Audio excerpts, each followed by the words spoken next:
अर्थ education centre में आपका स्वागत है। आज हम लोग पढ़ेंगे समान विज्ञान वस्तुनिष्ठ टेस्ट सीरीज नंबर 15। यदि इस चैनल पर आप लोग पहली बार विजिट किए हैं तो चैनल को सब्सक्राइब करके बेल आइकन को दबाना ना भूलें और इसका पीडीएफ प्राप्त करने के लिए चैनल के डिस्क्रिप्शन में लिंक दिया हुआ है, वहां से जाकर आप पीडीएफ भी प्राप्त कर सकते हैं। चलिए हम लोग वीडियो को शुरू करते हैं।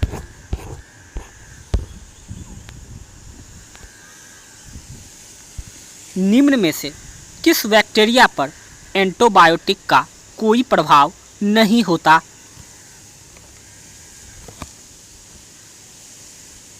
इसका सही आंसर होगा डी, सुपरबग। सुपरबग जो है बैक्टीरिया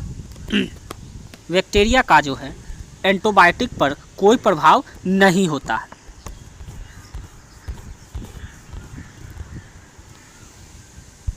यह एक बैक्टीरिया है जो दवाओं के खिलाफ खुद ब खुद प्रतिरोधक क्षमता विकसित कर लेता है।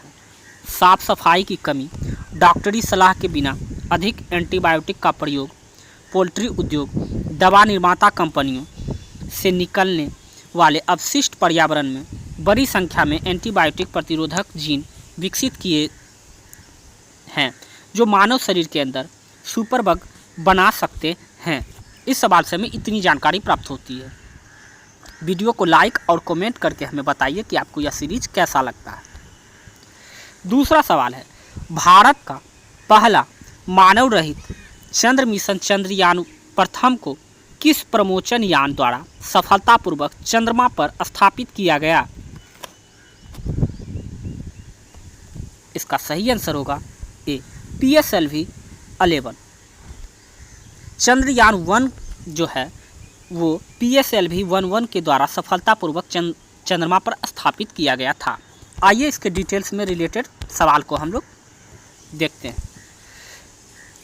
चंद्रयान 1 को PSLV-11 द्वारा 22 अक्टूबर 2008 को भेजा गया था।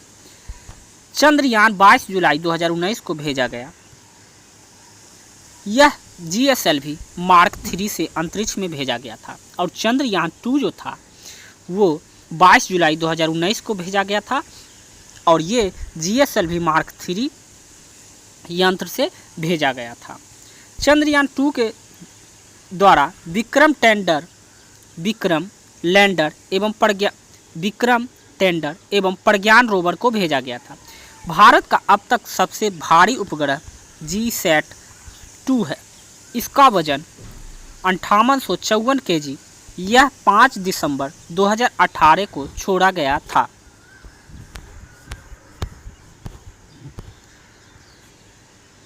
निम्न में से किस यौगिक में विद्युत संयोजक बंध है? इसका सही आंसर होगा डी, सोडियम और बेरिलियम, NaBr। इलेक्ट्रॉन के पूर्णतः आदान प्रदान के फलस्वरूप बनने वाले बंधन को कहते हैं। इलेक्ट्रॉन की साझेदारी के फलस्वरूप बनने वाला बंधन सहसंयोजक बंधन कहलाता है, जैसे ऑक्सीजन CaCl4 CHCl3 सभी प्रकार के बंधन में NH4Cl में पाए जाते हैं।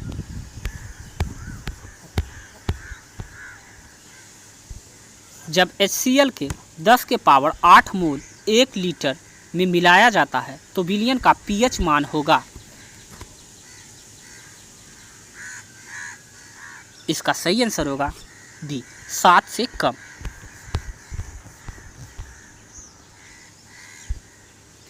दस के पावर 8 तनुकृत HCl है तो 10 के पावर -8 प्लस 10 के पावर -7 प्लस हाइड्रोजन आयन की सांद्रता बराबर जो हो जाएगी 10 के पावर -7 0.1 + 1 बराबर 1.1 × 10⁻⁷। तो pH बराबर होता है माइनस लोग 1.1 × 10⁻⁷, 7 माइनस लोग 1.1 बराबर 6.9। तो इस तरह से 7 से कम आ जाएगा। निम्न अभिक्रिया में 2KClO3 जो कि बनता है 2KCl + 3 O2 KClO3 के पक्ष में।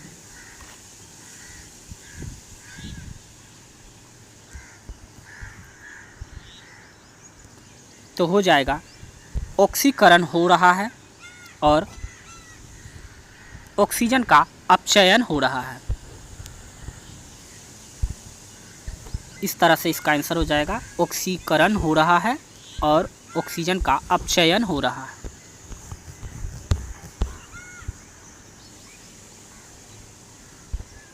ऑक्सीकरण में ऑक्सीजन की संख्या बढ़ती है, याद रखिएगा। ऑक्सीजन की संख्या जो होती है ऑक्सीकरण में, ऑक्सीजन की संख्या बढ़ जाती है, हाइड्रोजन की संख्या घट जाती है, तत्व का परमाणु इलेक्ट्रॉन त्याग करता है, संयोजकता में वृद्धि होती है। निम्नलिखित में से कौन ऑक्सीजन में डालकर अम्लीय ऑक्साइड बनाता है? इसका सही आंसर होगा बी, फास्फोरस। फास्फोरस से जो है ऑक्सीजन में डालकर अम्लीय ऑक्साइड बनाता है। फास्फोरस के ऑक्साइड हैं P2O5, P2O3, P4O10 आदि। धातु के ऑक्साइड की बात की जाए तो क्षारीय होते हैं, अधातु के ऑक्साइड अम्लीय होते हैं। AlO3, ZnO आदि उभयधर्मी ऑक्साइड है। किसी विलयन का जिसमें विद्युत अण अपघटन विलेय है उसका क्वथनांक है। इसका सही आंसर होगा बी, बढ़ता है।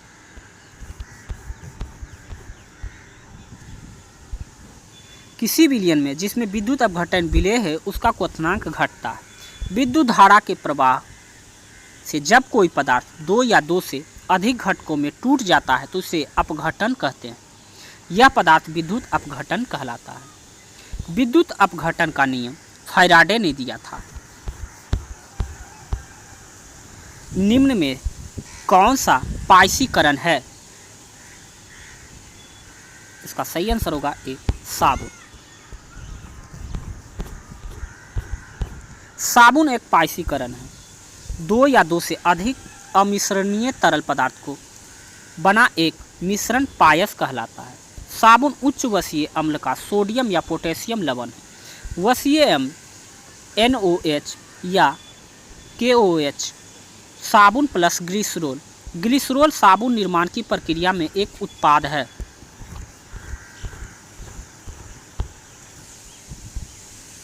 टेरिलीन बनाई जाती है टेरापैथिलिक अम्ल तथा निम्नलिखित की प्रक्रिया से।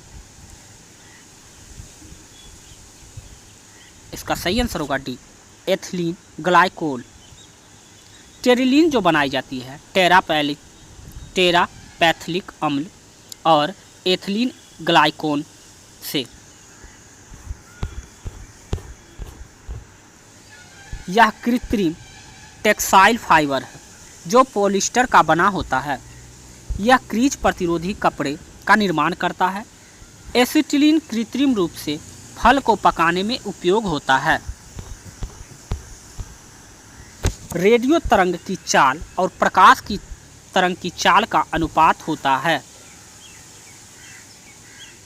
इसका सही आंसर हो जाएगा ए, 1।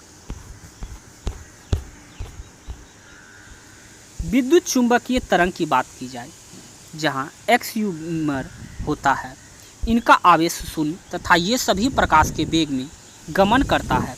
रेडियो तरंग की खोज मार्कोनी ने की थी।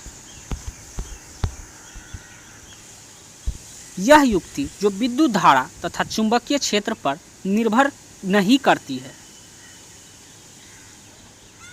इसका सही आंसर होगा डी, तापीय पुंज। तापीय पुंज विद्युत धारा तथा चुंबकीय क्षेत्र पर निर्भर नहीं करता है, यह ऊष्मा पर निर्भर करता है। यह इलेक्ट्रॉनिक यंत्र है जो विद्युत ऊर्जा को ऊष्मा ऊर्जा में बदलता है। विद्युत मोटर की बात की जाए तो विद्युत ऊर्जा को यांत्रिक ऊर्जा में बदलता है।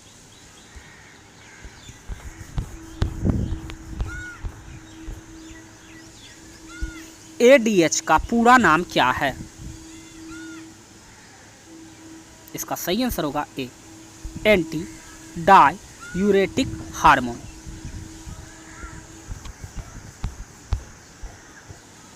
इसे एर्गिनिन वेसोप्रीन भी कहलाता है। यह रक्त में जल की मात्रा को नियंत्रित करता है।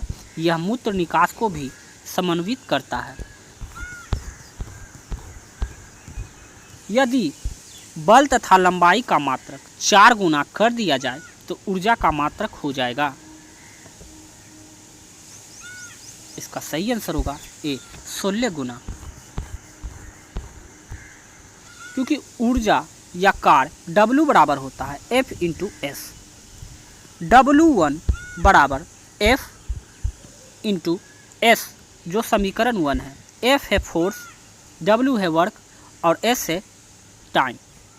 तो बल और लंबाई का 4 गुना करने पर कार्य जो होगा W2 जो होगा 4F इंटू 4S बराबर 16 फोर्स हो जाएगा, यानी 16 वाट के बराबर हो। 16 वर्क जो आएगा वह कार्य जो आएगा 16 आ जाएगा। यह पहले के कार्य और ऊर्जा का कार्य का 16 गुना हो जाएगा।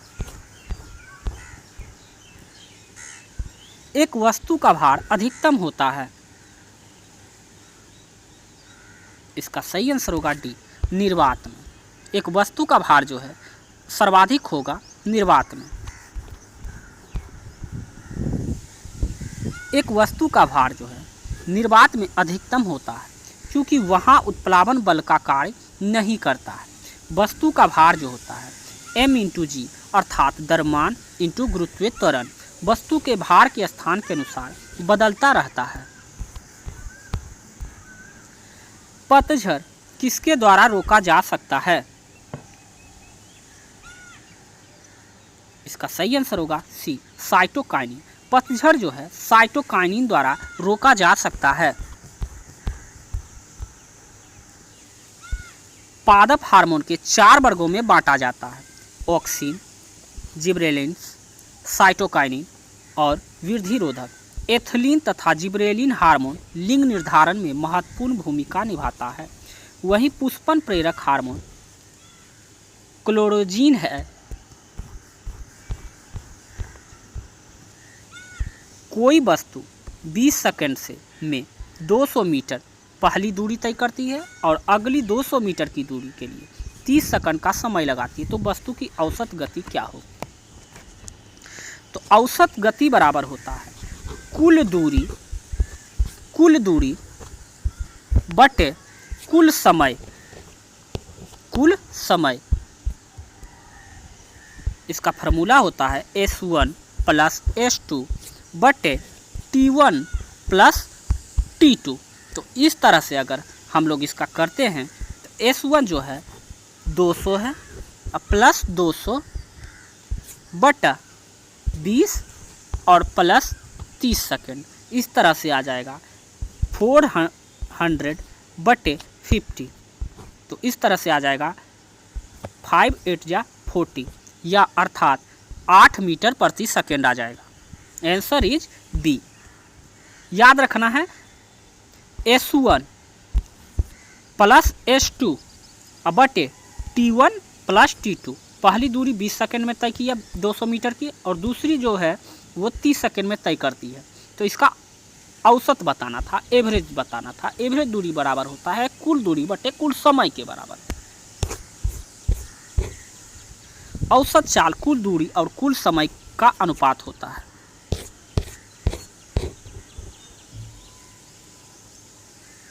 एंटी हिस्टामिन दवाएं कुछ प्राथमिक चिकित्सा बक्सों फर्स्ट एड बॉक्स में मौजूद होती है। इन दवाओं को कब लिया जाना चाहिए?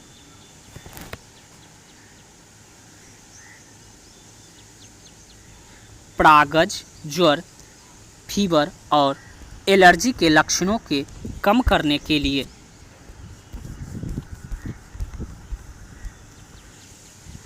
एंटी हिस्टामिन दवाएं जो है प्राथमिक चिकित्सा बॉक्स में रहता है। प्रागज ज्वर अर्थात फीवर और एलर्जी के लक्षणों को कम करने के लिए उपयोग होती है। प्रमुख दवाएं एंटीबायोटिक जीवाणु के विरुद्ध कार्य करता है। एनाल्जेसिक दर्द निवारक है। एंटीपायरेटिक ज्वारनाशी है। एंटीसेप्टिक कीटाणुनाशक है। धमनी अर्थात भेन एवं सिरा अर्थात एट्री में रक्त का पीएच होता है। इसका सही आंसर होगा बी, धमनी में अधिक एवं सिरा में कम होता है। धमनी में शुद्ध रक्त जबकि सिरा में अशुद्ध रक्त प्रवाहित होता है। रक्त का जो पीएच मान होता है 7.4 होता है। रक्त एक कनेक्टिव टिश्यू है, रक्त एक संयोजी ऊतक है। सिरा में रक्त में कार्बन डाइऑक्साइड की मात्रा अधिक होती है जो रक्त का पीएच घटा देती है। पृथ्वी द्वारा कार्बन को अवशोषित करने की क्षमता कहलाती है। इसका सही आंसर होगा सी, कार्बन स्पेस।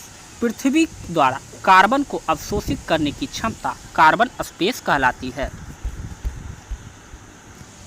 प्रत्येक व्यक्ति की क्रियाकलाप द्वारा पर्यावरण के प्राथमिक रूप से छोड़े गए ग्रीन हाउस गैस की मात्रा कार्बन फुटप्रिंट कहलाता है।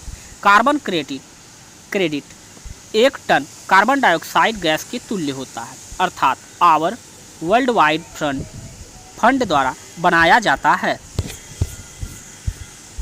निम्न में से किसकी वैश्विक तापन क्षमता जो है ग्लोबल वार्मिंग कैपेसिटी सर्वाधिक होती है?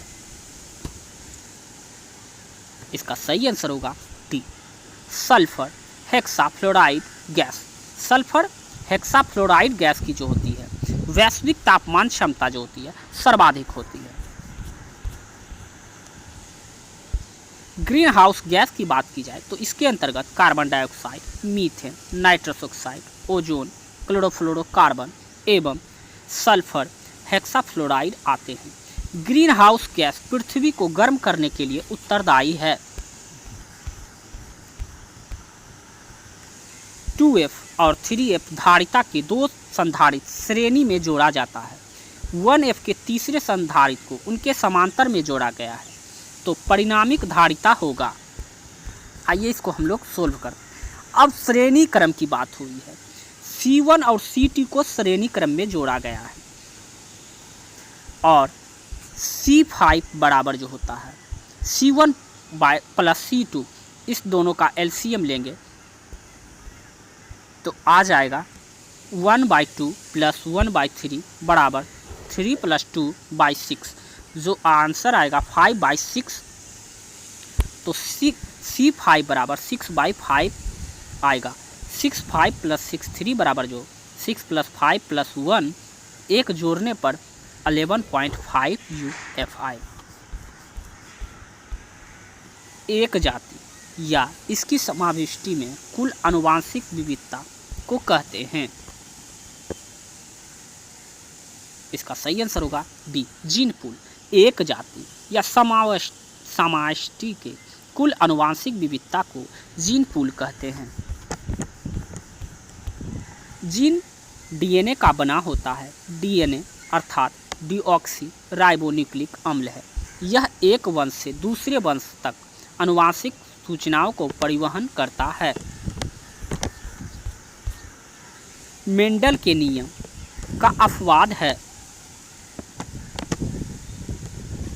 इसका सही आंसर होगा डी, सहलग्नता का नियम। मेंडल के नियम का जो अपवाद है सहलग्नता का नियम है। जीनों में वंशागति के दौरान एक साथ रहने की प्रवृत्ति होती है, इसे सहलग्नता कहते हैं। एक जीन एक एंजाइम का सिद्धांत प्रतिपादक वीडल एवं टैटम के द्वारा दिया गया था। प्रोटीन अणुओं का अमीनो अम्ल क्रम में जीनों द्वारा नियंत्रित होता है। निम्नलिखित में से कौन सा एप्लीकेशन प्रोटोकॉल है? इसका सही आंसर होगा ए, HTTP हाइपरटेक्स्ट ट्रांसफ़र प्रोटोकॉल, जो कि एक एप्लीकेशन प्रोटोकॉल है। यह हाइपरटेक्स्ट ट्रांसफ़र प्रोटोकॉल है। TCP या IP ट्रांसफ़र कंट्रोल प्रोटोकॉल या IP अर्थात इंटरनेट प्रोटोकॉल इंटरनेट से संबंधित है। आज के सेट का आखिरी सवाल, नींबू पानी के साथ गुड़ खिलाना निम्नलिखित में से किसका प्राथमिक उपचार है? इसका सही आंसर होगा ए, डायरिया रोग का। नींबू पानी के साथ गुड़ खिलाना डायरिया रोग का प्राथमिक उपचार माना जाता है। आइए इसके डिटेल्स को हम लोग देख लेते हैं। यह प्रदूषित खाना खाने से होता है। डायरिया बीमारी जो होती है प्रदूषित खाना खाने से होता है। इसमें लूज मोशन होता है। दुधारू पशुओं में कैल्शियम की कमी के कारण मिल्क फीवर रोग होता है। दुधारू पशुओं में जो कैल्शियम की कमी के कारण जो होता है मिल्क फीवर रोग होता है। एंथ्रेक्स बैक्टीरिया के द्वारा उत्पन्न होता है। इस सवाल से हमें इतनी जानकारी प्राप्त होती है। तो आज का सेट यहीं पर कंप्लीट हो गया।